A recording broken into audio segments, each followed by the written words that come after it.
Assalamu alaikum wa rahmatullahi ta'ala wa barakatu. Hakika yau na zo muku da wani gagarumin sanarwa na shirin sakin muku wannan fim ɗin mai suna Amaryar Shekara.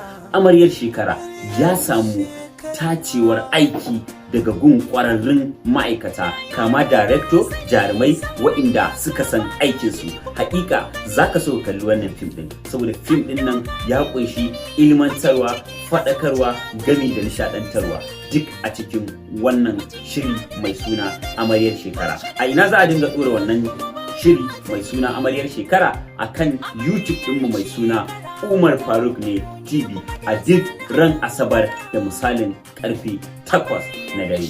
Insha Allah, kada ki bari, kada ka bari a baka labari. Na gode. Ni ne naku Ahmad Umar Zaria. Ku sha kallo lafiya.